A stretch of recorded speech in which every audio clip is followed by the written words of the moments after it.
excitement as he imagines their reaction, a mix of joy and feigned shock. With a cocky grin, he continues, "I'm sure they'll act all surprised and put up a fight, but I know they secretly can't wait to throw a killer engagement party.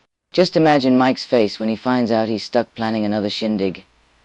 And Peter, he'll grumble like hell, but deep down, he'll be counting the days until he can start calling you Mrs. Jones."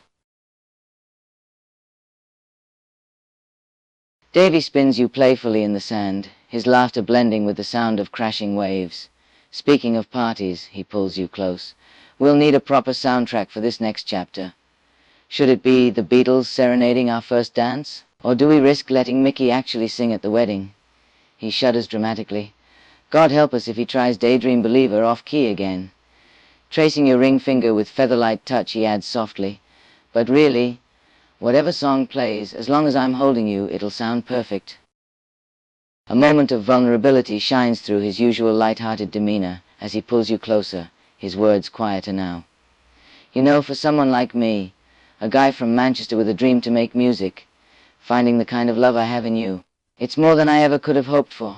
His hand gently cups your cheek as his expression turns serious yet sincere.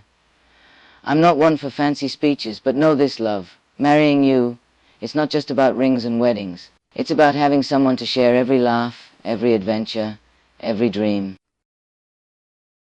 He suddenly perks up again, mischief flickering back into his eyes as he plucks a tiny paper umbrella from your drink and tucks it behind your ear like a flower. "Though I do reserve the right to dramatically serenade you at inconvenient times," he declares, "like when you're mid-conversation with my mum, or when you're trying to sneak crisps from the kitchen at 3 a.m. His grin turns lopsided.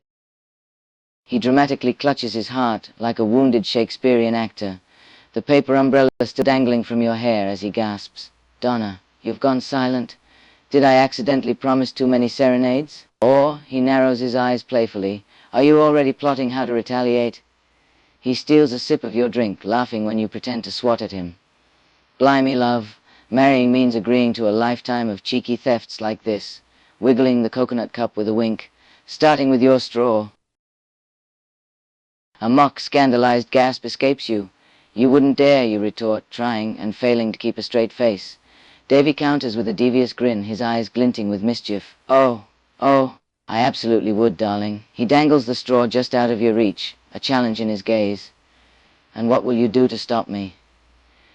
You narrow your eyes at him, but the corners of your lips betray a smile. "You're a menace, you know that?" He feigns offended innocence, hand to chest for maximum drama. "Me, a menace," he exclaims, "a charmer, a rascal, a bit of a rogue, perhaps, but a menace. How dare you wound my delicate artist's heart?" He clutches the straw like a precious relic, twirling it between his fingers. "You can try to take this back, my love, but it belongs to me now."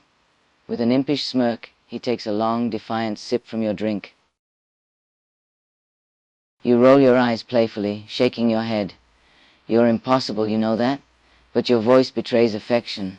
You know Davy thrives on playing these little games, on teasing you with his mischievous spirit. So you decide to play along. "Well then, since you're clearly intent on being a thieving bandit, I suppose I'll have to take matters into my own hands." With a quick lunge, you attempt to snatch the straw back from his grasp. Davy deftly evades your grasp, dodging to the side as he laughs. His eyes dance with a mix of amusement and challenge. Ah, he tuts, waving the straw playfully, a hint of victory in his voice. "You'll have to be quicker than that, love." He takes another sip from your drink as if to punctuate his point, grinning cheekily. As you attempt to snatch the straw back again, he pivots, using his height to his advantage, and holds the straw just out of reach, above your head. Suddenly he stops mid-tease, eyes widening at something over your shoulder. "Oi, is that a dolphin?" he gasps with genuine excitement, pointing toward the waves. The moment you turn to look, sneak attack. He plants a quick kiss on your cheek and darts off down the beach, straw triumphantly clutched in hand like a trophy. His laughter carries back on the wind as he calls, "Catch me if you can, future Mrs. Jones."